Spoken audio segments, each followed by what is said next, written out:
O alarme estridente quebra o silêncio do pré-amanhecer às 6h30. Enquanto o menino dorme indefeso, a mulher de cabelos prateados se inclina sobre ele, sua proximidade repentina confundindo a linha entre guardiã e intrusa. A mulher com aparência de empregada o cumprimenta com um olhar lânguido, sua postura desalinhada fazendo a manhã parecer estranhamente íntima e perigosa. Ele acorda sobressaltado, bochechas ardendo e olhos arregalados, dominado pelo choque de sua aparição repentina em sua vida. O menino se encolhe no chão, ombros tremendo enquanto chora sozinho, engolido pela vergonha impotente. Sua mãe paira acima dele, mãos na cintura, flagrando-o em sua miséria secreta com uma presença severa, porém preocupada. Ela pousa uma mão firme sobre sua cabeça enquanto ele se encolhe ao seu lado, dividido entre o orgulho masculino e uma necessidade desesperada de conforto. Ele a observa com familiaridade cansada, sabendo que outra bronca avassaladora está prestes a esmagar suas desculpas. Ela se aproxima, voz baixa e séria, forçando o menino a escutar como se seu mundo inteiro dependesse dessas palavras. O parquinho vazio permanece imóvel, sua promessa invisível pairando no ar como um escudo frágil contra a dor futura. Ela pressiona sua testa contra a dele, jurando resgatá-lo, e ele se agarra a essa certeza como se fosse sua única tábua de salvação. Seus olhos se iluminam como esperança enquanto ela se gaba de sua força oculta, transformando seu medo em crença hesitante. Seu rosto se suaviza, mas suas palavras cortam fundo, ordenando que ele engula suas lágrimas e fique de pé sozinho. Ele tenta obedecer, lábios tremendo e olhos úmidos, lutando uma batalha contra os soluços que sobem por sua garganta. Ele se enterra em seu peito, ainda assim chorando mais alto enquanto sua repreensão zombeteira falha em conter a inundação. Ela estende uma mão em direção a ele, convidando-o para casa e para longe da solidão que o tinha engolido. Ele se ajoelha e esmaga um cigarro sob o pé, silenciosamente escolhendo sua orientação em vez de seus próprios impulsos imprudentes. Hans de repente o vê por trás e ele entra em pânico enquanto a cena reconfortante ameaça ser arrancada. Ele se estende em direção a ela, desaparecendo, voz rachando de terror de que ela possa desaparecer se ele a soltar. Ele senta ereto na cama, encharcado de suor, ainda gritando pela mãe que existe apenas em seus pesadelos. Ele se esparrama no colchão, encarando o teto, tentando engolir a dor deixada por um sonho que pareceu real demais. Ele junta suas mãos diante do altar e cumprimenta a foto de sua mãe, mascarando o luto com um ritual matinal de respeito. A fotografia gasta de seu abraço o lembra que suas lágrimas ainda fluem por ela mesmo depois de 11 longos anos. No meio da oração, a compreensão o atinge e sua expressão calma se transforma em pânico ao se lembrar do dia da semana. Ele encara o calendário com horror, imaginando a ira de sua avó se ela retornar e encontrar a casa uma bagunça. Ele passa o aspirador freneticamente na sala, suor voando enquanto corre contra um prazo que só ele pode sentir. Ele enxuga a testa com alívio exagerado, orgulhosamente contando cada tarefa concluída como um soldado verificando armas. O toque repentino da campainha o assusta, cortando seu breve momento de vitória. Ele corre em direção à entrada, confuso e inquieto de que sua avó possa estar de volta bem mais cedo do que o esperado. Ele desliza a porta aberta no meio da saudação, apenas para sua voz fraquejar diante da visão que o aguarda. Uma mulher alta e inexpressiva em traje formal está ali, suas mãos enluvadas cruzadas como se entregasse um veredito. Ele força um sorriso nervoso e gagueja, empequenecido por sua figura imponente e pelo mistério de sua chegada repentina. Ela confirma friamente seu nome, seu olhar afiado dissecando-o como uma tarefa em vez de família. Ele hesita, tentando interromper, mas sua incerteza deixa suas palavras penduradas fracamente no ar. Entregadores se aglomeram na entrada ao redor dela enquanto ela calmamente os direciona, deixando-o à margem em sua própria casa. Ele observa os homens carregarem caixas para dentro, perplexo enquanto sua casa, que antes era a casa familiar, se transforma sob as mãos de estranhos. Ele descobre a sala bagunçada com caixas empilhadas, a tensão aumentando enquanto seu território é silenciosamente invadido. Ela baixa os olhos numa reverência de prática, seu pedido formal de desculpa sugerindo que algo muito maior já foi decidido.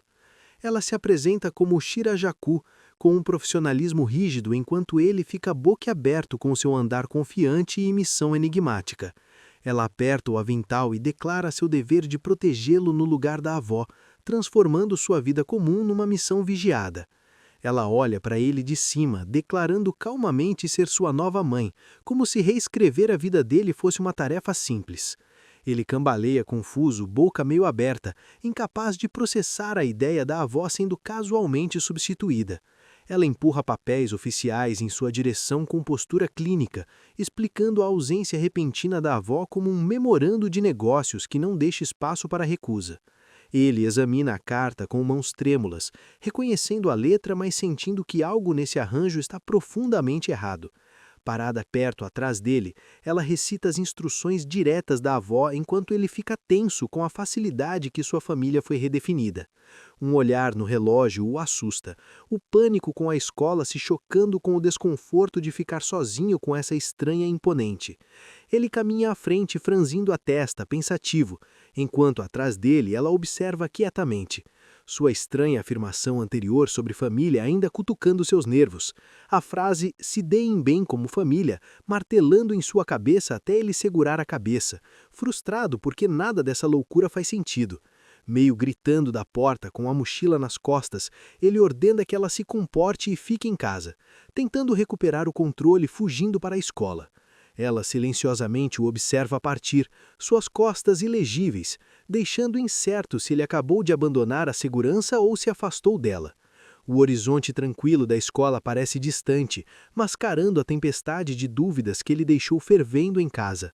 Debruçado sobre a carteira, ele geme na mão, o arrependimento roendo por ter impulsivamente confiado numa carta em vez de seus próprios instintos. Ao se sentar, ele percebe com um calafrio que deixou uma completa estranha comandando sua casa. Um colega travesso passa o braço em volta de seus ombros por trás, assustando-o e arrastando seu tormento privado para a vida escolar barulhenta. Eles discutem sobre prioridades enquanto as carteiras chacoalham, seu amigo provocando sobre romance enquanto ele responde irritado, tenso demais para rir.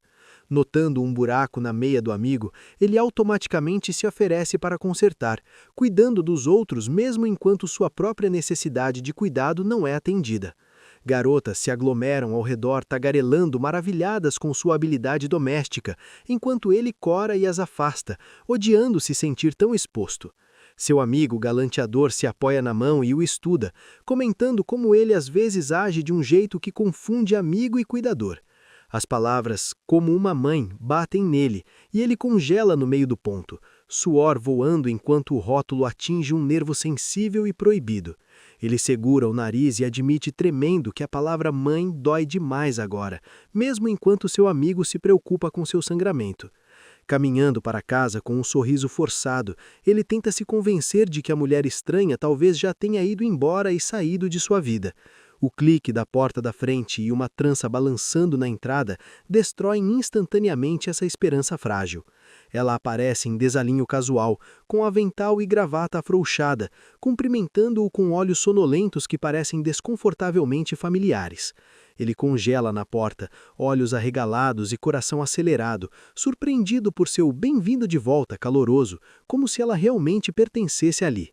Com as mãos no rosto, ele explode em indignação envergonhada, exigindo saber por que ela está vestida de um jeito tão sedutor e doméstico. Ela levanta a barra da saia em inocência confusa, enquanto ele freneticamente abaixa a saia. Mortificado por como a cena facilmente se torna indecente, ela cita friamente pesquisas sobre garotos da idade dele enquanto ele se debate. Horrorizado porque o que outros poderiam aproveitar parece um pesadelo se aproximando. Então ela estende a mão e educadamente pede que ele se dispa antes de entrar, como se tal intimidade fosse procedimento de rotina. De frente para ele, ela repete o pedido com paciência firme, deixando-o encurralado entre educação e humilhação total. Inclinando-se perto, ela calmamente explica sua lógica bizarra de higiene enquanto ele fica vermelho escarlate e gagueja ao ouvir falar de vírus e dispositivos de rastreamento. Seu protesto se quebra em sílabas de pânico enquanto ela avança, atropelando seus limites com determinação maternal inabalável. Momentos depois, sua cabeça está presa no colo dela, seu rosto queimando enquanto ela gentilmente o segura com uma mão que parece ao mesmo tempo gentil e inescapável. Ela olha para baixo com suave autoridade, insistindo que cuidar de uma criança exausta é simplesmente outro dever de uma mãe adequada. Ele se contorce contra o calor macio de suas coxas, sentidos sobrecarregados, argumentando fracamente que essa maciez intoxicante não é o que ele quis dizer. Ela o questiona calmamente sobre quando sua mãe ou avó de verdade o mimou assim pela última vez. Enquanto ele protesta envergonhado de cima, ela o observa com um olhar conhecedor, quase terno, como se testando até onde pode empurrar essa imitação de maternidade. A pressão do colo e da mão dela pulsa contra sua testa até seus pensamentos ficarem confusos, o estímulo esmagador afogando a resistência. Ele admite em voz baixa que não consegue relaxar de jeito nenhum, suando enquanto o suposto conforto dela só aumenta sua agitação. Ela enumera friamente os benefícios clínicos de travesseiros de colo e vínculo, avisando que o efeito logo vai fazer efeito justo quando seu corpo começa a traí-lo. Sua visão amolece e as linhas se borram enquanto uma sonolência inesperada entra sorrateira, puxando-o para baixo, mesmo enquanto sua mente ainda questiona o que ela realmente é. Em sua visão turva, uma figura maternal sombria o chama para o jantar, confundindo pesadelo e memória. Ele se levanta bruscamente no sofá, desorientado e agarrando o cobertor como tábua de salvação. Ainda suando, ele olha para frente incrédulo, abalado por ter realmente desmaiado. Ela apresenta um prato fumegante do seu curry favorito com calma ilegível, transformando uma refeição simples num gesto calculado. Sua garganta aperta enquanto ele encara o prato, percebendo como está faminto por comida feita por outra pessoa. Ele arrasta os pés até a mesa, fingindo indiferença, mesmo enquanto o esforço dela o encurrala a aceitar. Inclinando-se perto com uma colherada pronta, ela suavemente o encoraja, seu olhar prendendo-o no lugar. Ela de repente se levanta e insiste que ele abra a boca, tratando o momento como um ritual de alimentação embaraçoso. Ele protesta horrorizado enquanto ela cita um manual ridículo, transformando o jantar num experimento humilhante. Ele grita que vai comer sozinho, mas ela paira sobre ele, recusando deixar o ato íntimo ser rejeitado. Agarrando seu queixo, ela força o rosto dele em direção ao dela, a proximidade crepitando com tensão sufocante e estranha. Ele reage e morde a garfada com olhos selvagens, mais para escapar do momento do que para saboreá-la. Sua expressão derrete em êxtase atordoado quando o sabor bate, traindo quão profundamente o atinge. Mastigando devagar, ele cora enquanto a nostalgia o inunda, o sabor arrastando-o de volta a um lar perdido. Ele congela com a colher no ar, abalado porque ela de alguma forma acertou até o toque secreto da família. Apoiando-se na mesa, ela calmamente explica que mirou no sabor de uma mãe, como se copiar amor fosse técnico. Ele admite relutantemente que está delicioso, odiando como claramente a comida dela supera seu orgulho. Desconcertado, ele enfia curry na boca e declara empate, desesperado para recuperar algum terreno.